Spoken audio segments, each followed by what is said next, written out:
Hi there guys, so what I'm going to do with you today is I'm going to go through social policy and the family. I'm going to work through the PowerPoint, which I'm going to have on the screen. You can follow at home on your own if you have the PowerPoint, which you can download from the Padlet page. And we're going to hopefully use this to fill in your pack. So a little bit more of a traditional video lesson as opposed to some of the videos I've released recently.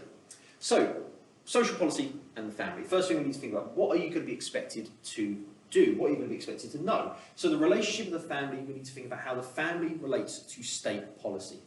We're going to think about how the government and what the government does, how that affects family life. And I've got a few activities that will relate to that. We're going to think about divorce, adoption. We're going to talk about same-sex marriage. We're going to talk about family. There are a lot of policies we've already talked about. Lots of changes we've already seen happen that relate to social policy, and they will come back here again. And last but not least, we're going to think about the effects of government on education, on housing and welfare. And I'm going to sort of throw in some additional bits of information that aren't in the pack that kind of come up next year, but I thought we could use this as a chance to bridge some of the connections between year 1 and 2. So, first thing we need to think about, what have we looked at when it comes to social policy? What policies have we already covered? So you might want to take some time, pause the video, give yourself 5-10 minutes to have a think about the social policies we've covered today. So I'm going to stop the video and give you a chance to have a think.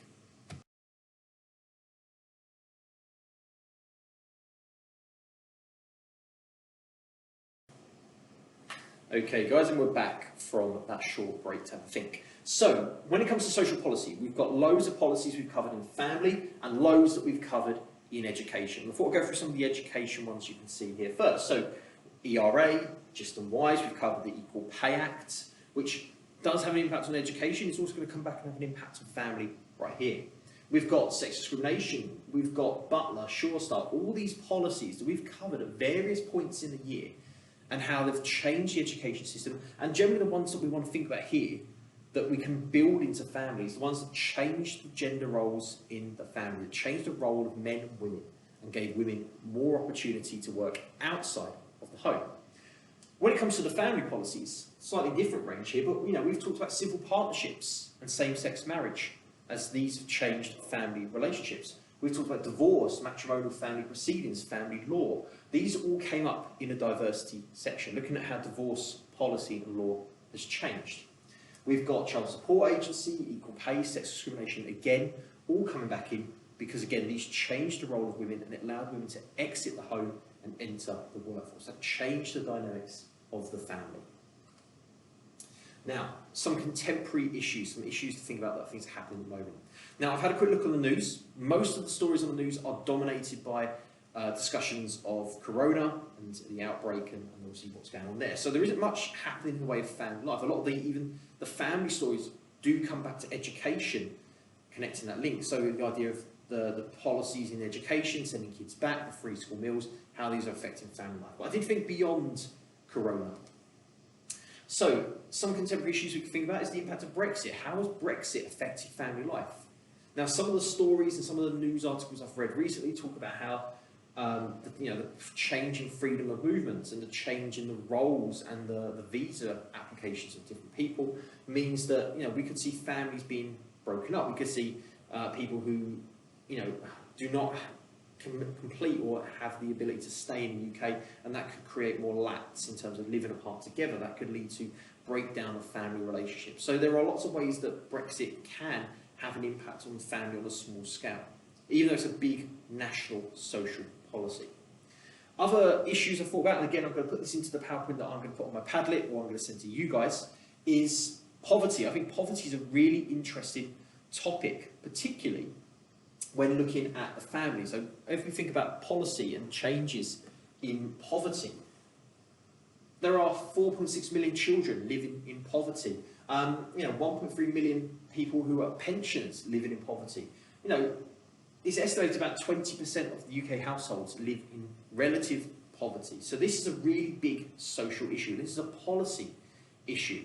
So stuff like universal credit has created this poverty, and this is what this next diagram shows. So this all came from the BBC, but again it highlights that people who live on universal credit, generally the majority of the family types, whether it's couples with children, lone parents, non-parents, are losing money per week under the new benefit system. So again, while we're going to look at policy directly influencing family, there are a whole range of policies which indirectly affect family life. So let's get started. What is social policy? So two definitions here. We've got a policy is a plan of action to tackle a political issue such as war, migration, and human rights. So this is a large scale. This is an international relations style policy. So if you've got a policy or something that has a global impact like war, migration, human rights, that's a policy. A social policy, on the other hand, which is going to go, these definitions to go into your pack, a social policy is a smaller scale policy. So this is domestic, it's within the UK, it's a national policy. And that's more to do with education, it's to do with welfare, healthcare, crime. It's a local UK or country-based policy. So we're going to tackle, and it's designed to tackle issues. That's the reason for the Boris gifts.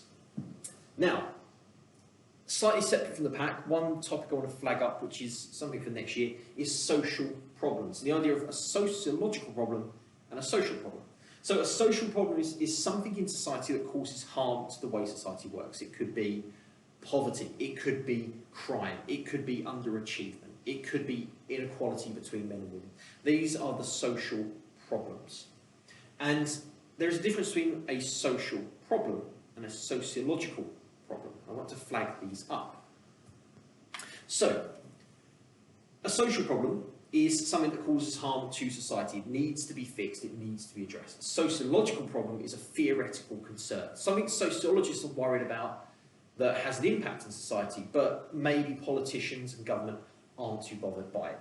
Now, a social problem, any social problem, is a sociological concern. So sociologists are concerned with all social problems, but not all sociological problems are concerned by government. So the idea being that, for example, boys underachievement, that is a social problem and a sociological problem. Governments are concerned why boys underachieve. Girls' overachievement is a sociological problem, but not a social one. So this is something we're going to talk about. And just as an example, we think about social problems and how it relates to policy, we can think about the social problem of prostitution and think about, is prostitution a social problem? So if we think about prostitution and how different communities, different clients, the government, how each of these different groups would respond to prostitution, how they would view prostitution, it can help us maybe think about the idea of a social problem and a sociological problem. And that some groups will see prostitution as a problem, it's a problem that needs to be addressed. Others will see it as maybe essential, it's their way of life, it's how they earn a living. So it is kind of thinking about how different groups would view an issue. And when it comes back to policy, the influence of government is what can cause a social problem to be recognised as an issue. Now, other social problems you might see is domestic violence, homelessness, gun control, which isn't so much of a problem in the United Kingdom. Women in politics, gangsterism, euthanasia, prostitution, social inequality. These would all be a social problem. It's whether the government and social policymakers create policies to act on this creates the idea of a social problem. So domestic violence is something that is addressed by government. Homelessness, not so much. And obviously with this, we also got to think about the wider implications. Why would a government create a policy to deal with an issue or a social problem, and why would others not? So we can think that, some countries, prostitution has been legalised. It's not a social problem because it is a legal practice. Other countries, other cultures, it is still illegal. It becomes a social problem. It's a legal and criminal act. We might have politicians, some political parties would favour the decriminalisation of prostitution. I know Corbyn, when he was head of Labour, that was a very key argument that it should be decriminalised. These women are working, and they are often sometimes victims of a system. Whereas other MPs may be very strongly against prostitution, but at the same time are then caught engaging with prostitutes in illicit actions. So again, this is who takes the stance is kind of key. But this isn't in your pack, it's more of an extension. And again, if this is a bit too much, don't panic. So let's head back to the pack. So, family is central to social policy. Family is central to society. And with this, we do see lots of parties kind of creating policies to help or benefit the family. And again, a lot of social policies affect family life. And that's really what we're going to do in this pack. We'll look at the policies that affect the family, but we do need to recognise the wider impact that family, policy, education, all these things are affected. So let's have a look at some cross-cultural examples. Now, in your pack, there isn't much written in there. It just flags up that we do not universally, not every country shares social policies, and it does differ from country to country. So what I would say is have a look at the 3 examples in your pack.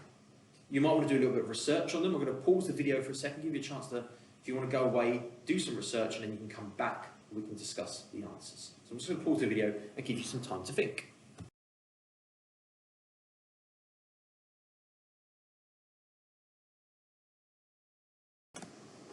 And we're back. So, hopefully you've taken some time and had a look at those policies. Now I want to flag up a couple here.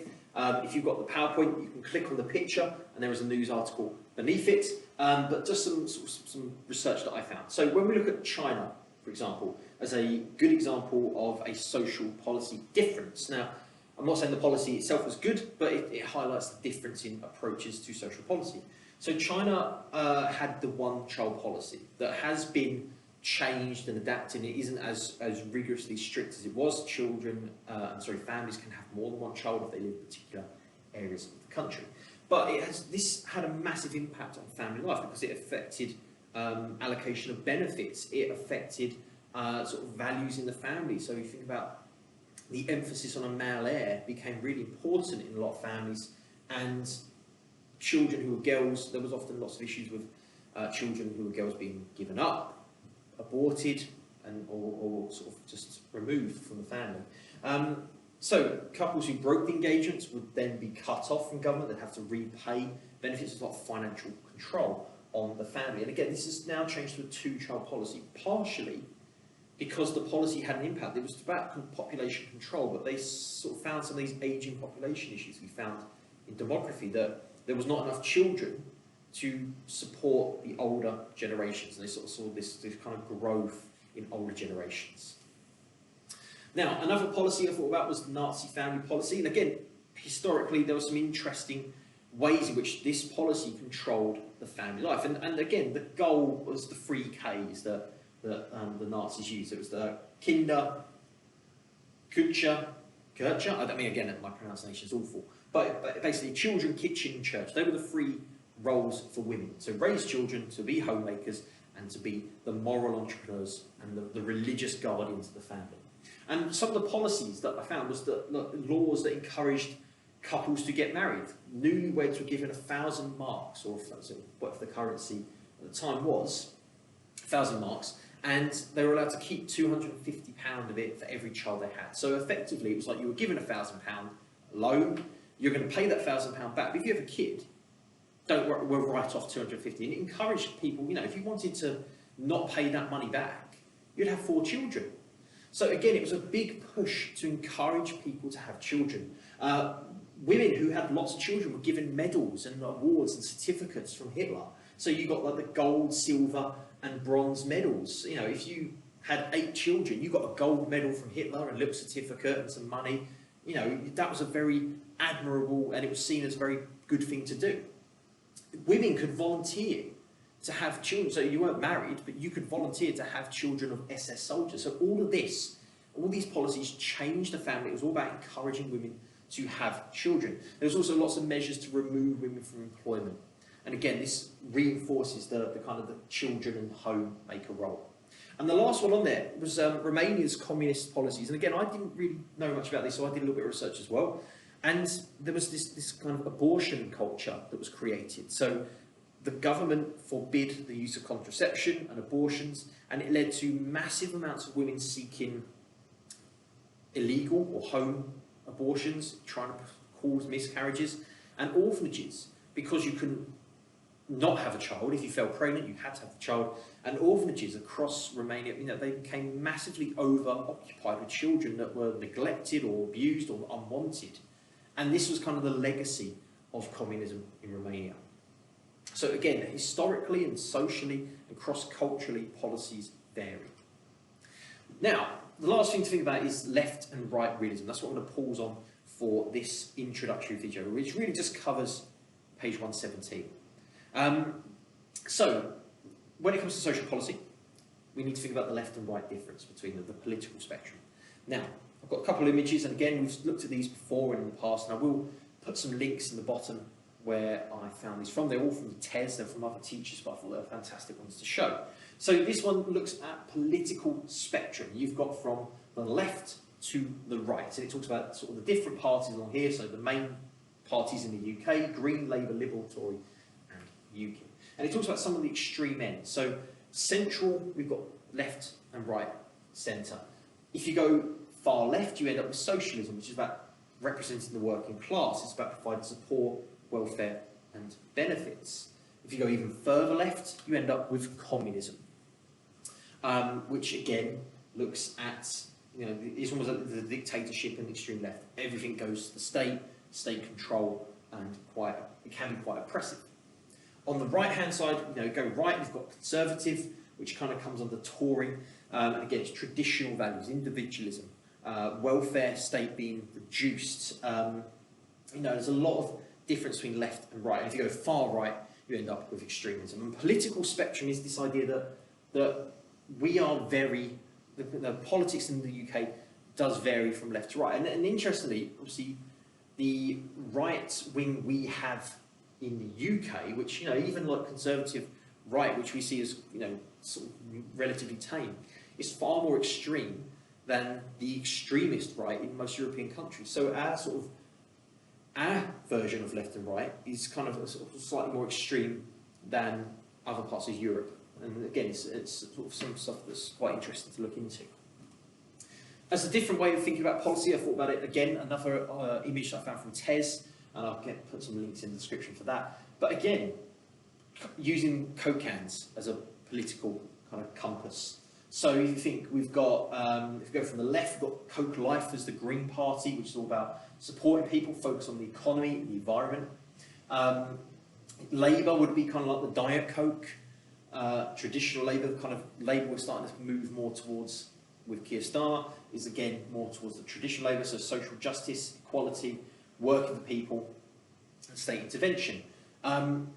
Corbyn's Labour was probably slightly a bit like Pepsi Max. It was kind of slightly different flavour of Diet Coke. Liberal is kind of in the middle, quite relatively central. So Coke Zero, you've got the Diet Coke, sort of sugar content, but it's kind of more the flavour of regular Coke. Conservatives, we've got our full fat Coke. So again, but in terms of their privatisation. And then I've got UKIP at the end, which is kind of like cherry Coke, mainly because it's purple, but also because it's the Conservatives plus something different that separates them. So, very traditional values, but their kind of key argument was about Europe and leaving Europe. Now that we've left Europe, or are in the process of doing so, they have changed to the Reform Party, which is now looking for reforming the way politics work. So again, quite traditional, but there's something unique about them. So, just to sum up left and right wing policy. So, left wing is associated with liberal values and the community as a whole. Law and order trends tend to be relaxed. There's increased taxation, so the poorer members of society are looked after by the healthcare system. The state plays a big role in people's lives. It's associated with Labour, and the extreme left wing would be communism. So this is all for the bottom of page 117. Right wing, on the other hand, conservative traditional values, maintaining the status quo. Tougher on law and order than the left. Emphasises the importance of low tax and less dependence on the welfare state. Emphasis on the role that the individual plays. You look after yourself, the state's not going to look after you. And it's associated with the Conservatives. And the extreme right would be fascism. Now, I'm going to just go into one more area. This isn't in your pack. This is a little bonus, little Brucey bonus from me. So, thinking about left and right wing ideology, and I thought we'd just flag this up. Now, left wing, Labour governments, like under Tony Blair, were heavily influenced by this thinker, Giddens. So, late modernist, early postmodernist thinker. And with that, we saw lots of emphasis on diversity in terms of the Labour policy. So, a lot of Labour policies under Blair, and obviously subsequent Labour policies, are very pro-diversity. And some of the sort of thoughts and beliefs that left-wing thinkers, Labour voters, tend to hold would be stuff like the minimum wage is too low, trade unions are good, that there should be more government redistribution of wealth. They oppose nuclear weapons, they think welfare benefits are too low. They support nationalisation of the railways, they support nationalisation of gas companies, they want more social support and intervention, and they're very pro-NHS. Conservative parties and conservative voters, right-wing voters, tend to almost be the opposite. So benefits are too high, that there should be more restriction on migration, that nuclear weapons are, we need them. University tuition shouldn't be free, that we shouldn't nationalise the gas, railway and electric industries. Trade unions are bad. We need more grammar schools. We need tougher criminal justice. We need strict education. So it is very polar opposites. And right-wing, Margaret Thatcher particularly, heavily influenced by the work of Charles Murray, who we've seen as a new right thinker. So conservatives, new rights tend to be quite linked together, and Labour, those kind of governments, we tend to see more connections to late modern, postmodern thinkers. And there we have it. So we're not going to turn over, I'm going to sort of look at the next couple of pages, but I'll do that in a separate video. Okay, so thanks for watching. Hopefully this helped with page 117. If this video is good and it's helped, give it a like, let me know, email me, tell me that this is helpful, because I will try and then do some more of these as we move on and forward. Okay.